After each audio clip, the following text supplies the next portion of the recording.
is saying, he's saying we cannot, it's impossible. So he's questioning the categorical imperatives of Kant, because he says it is all governed by these logical, mathematical principles, and somehow it is, and that is the whole, project of universalizing everything, right? Whereas he says, no, it's impossible to do that. We simply do not have the categories. Like very categories of interpretation are given to us through history, and it is culturally evolved. So unless the categories of interpretation, right, are selective process, how we select the body of evidence, how do we do, what is data? Data is not just simply objective thing that is out there, but rather what are the vested interests, right, in sort of picking and choosing the topics that we are choosing and how we are trying to advance. So that really, reveals the structures of consciousness through it. So Bhaktin also talks about very important, so how we group disparate categories, elements, in order to do the constructive work, right? Whether it is a work of art or anything, that is the architectonics, right? And then how we achieve metamorphosis, right? A synthesis between these and make it into a consummated whole. That is where we are getting the aesthetic vision, right? So art is not life. He begins this first with his early works. Another word about this is the sort of the fate of most Russian intellects. The sequence in which they wrote their works and the sequence in which it came out are not exactly the same. Vast majority of them perished, they were shot dead, and or their works were banned for many, many decades. That's what happened to Lev Vygotsky. So this is the fate of many of these Russian, thinkers. So what happens is very often there is a misunderstanding. One of the things that fascinated me about Bhaktin was rather than he didn't attempt to solve a philosophical riddle once and for all. There is no one unified kind of a philosophy, but rather it is almost like a dialogue, right, between various philosophies. So that's why it lends itself, Mahabharata lends itself to that kind of reading, because it is not one particular unified kind of aesthetics. So how we sort of bring these things together and how we achieve a consummated whole. So art is not life, life is not art. What then is the connection between art and life is the unity of answerability. Sabko uttar dena padega. Whatever we write and whatever we think and whatever, so we are answerable. We are answerable not only to the culture, to history. Later on I'll talk about one of the concepts, which is super addressee, that is always ever present. So what, in the, one of his earlier book is also called Philosophy of the Act, because when something is untouched by the ground realities, right, that is again another challenge to the transcendental aesthetics, then it ceases to have a philosophy according to Bhaktin, because it just simply makes it into a very universal abstract paradigm, and it has no bearing at all to the ground realities, and therefore because we are always situated in a cultural space and a historical time. So everything is charged with cultural, because culture is always very heterogeneous. You cannot have culture without the contradictory forces. Every culture has its contradictory forces. I could ask the question to the previous speaker, how about doing a research on why there are no priests in Christianity? Why are there no priests and rabbis in Judaism? So it's not something that is unique to the Hinduism, or why not? So that project doesn't somehow seem to fascinate, that question is never raised, because the Indology is always trapped in the Western gaze. It's kind of cute and ethnic and exotic and so on and so forth, which is really very problematic, because you're not, what is it that you're looking at, where are you looking, what you're looking at, right? All these questions lend themselves very well to the transgredients rather than the transcendental in the Indian system is quite different from what, would you agree, Tiwari, right? You know, from the Kantian sort of thing. The other thing with the Hegelian teleology that Bhaktin is sort of objecting to, he first and foremost, he was advancing the philosophy of dialogue, not dialectics. Because he's asking the question, what is it that I can learn when there is merger of voices? Instead, there has to be partitioning of voices so that there can be a dialogue. Dialogue as equal partners, where there is dialogue between divergent viewpoints.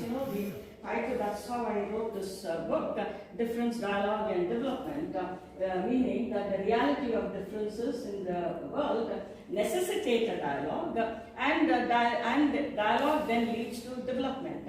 But when you are writing or when your research project itself is not inviting dialogue, but rather you are affirming or repudiating something, then dialogue dies.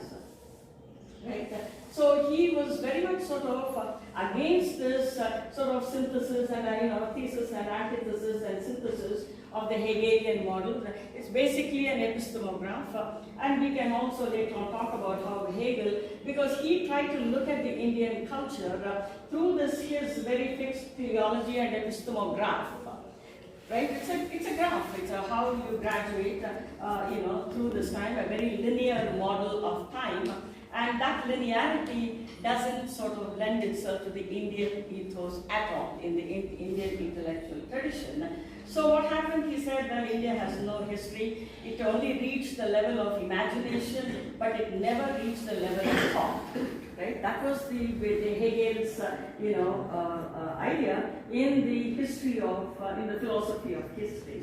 Because he saw because he basically got information from the missionaries on Mahabharata, a little bit here and there. And there is a very interesting debate that he and Humboldt have on the Bhagavad Gita, which is very interesting because Humboldt saw, from a philological traditions, that the word, even having expressed its intended meaning, it also looks for other possible meanings. So it is very open-ended system, and it is that open-ended system that primarily Bhaktin was interested. So in art and the philosophy of the act, because to him the action is very, very critical. If the philosophy is not informed by the consciously lived life in real time, in real space, it ceases to be. So I'll just read a passage for you.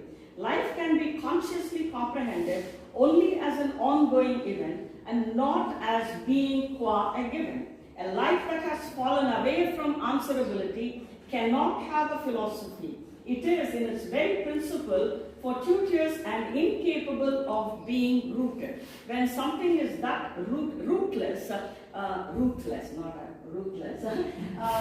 then it cannot have a philosophy at all, because it needs to be informed. So that is where life cannot, art is not life, because art is too majestic, it is too audacious, it is very grand, and I'm going to show you a snippet of Bharatanatyam dance. It is so the prose of the humble life can never match the grand art. But at the same time, art cannot remain on this sort of floating in the sky, so to speak, and not answer to the prosaics of life. Nor can life remain untouched by the grandeur of the art. If life just goes on with its own quotidian manner and art just simply exists, we just go to the theater, wear nice clothes and watch it, and you're untouched by it, then there is no answerability at all. There has to be the answerability between art and life, and the author cannot exert a semantic authority. Right? The author cannot, because he has to defer to the created. And the classic example to that for me yesterday was Shivratri.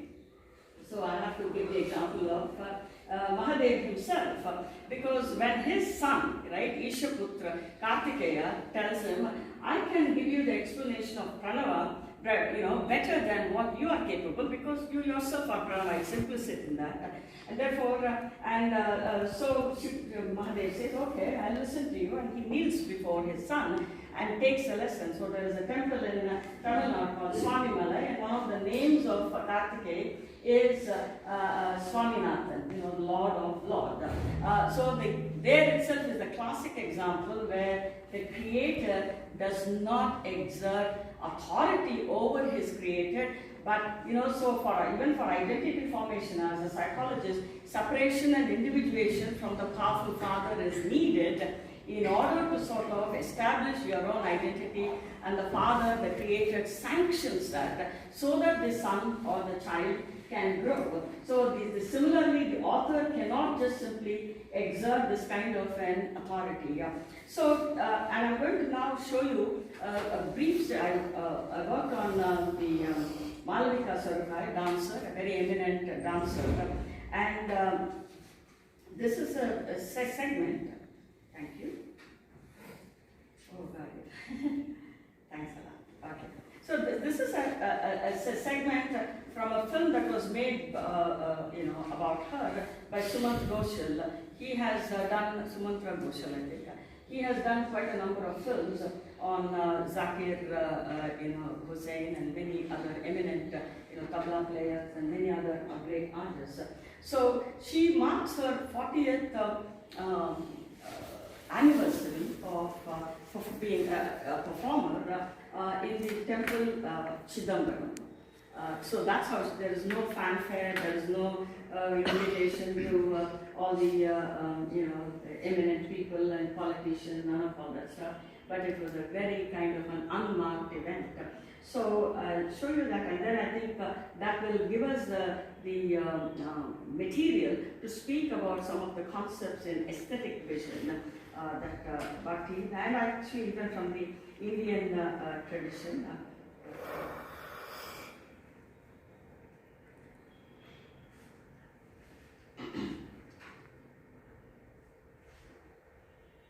It's a 7-minute segment.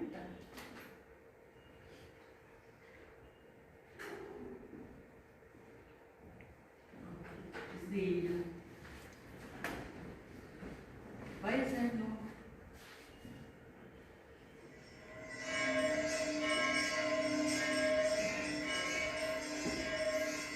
On the 6th of March 2012, Madhavika Sarakai completed 40 years of public performance.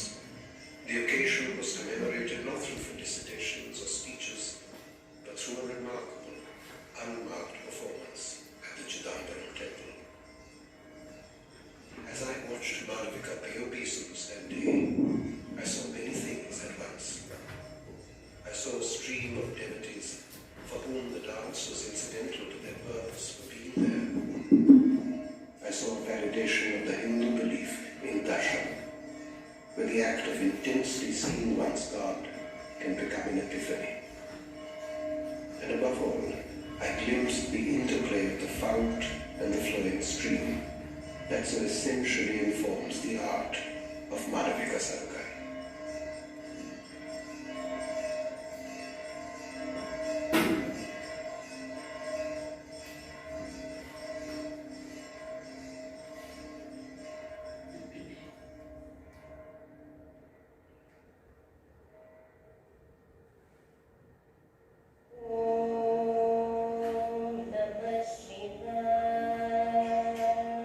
I think that's what dance is about. I mean, classical dance. It's like in a moment, we actually want to suggest the infinite.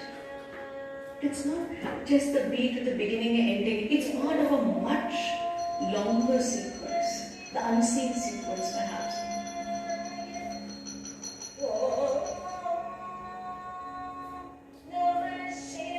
I mean, the way I started and where I am and what I'm thinking about dance is that I think for me, becoming much more of a meditative, more contemplative kind of form. So if you say, where am I going? I don't know that direction.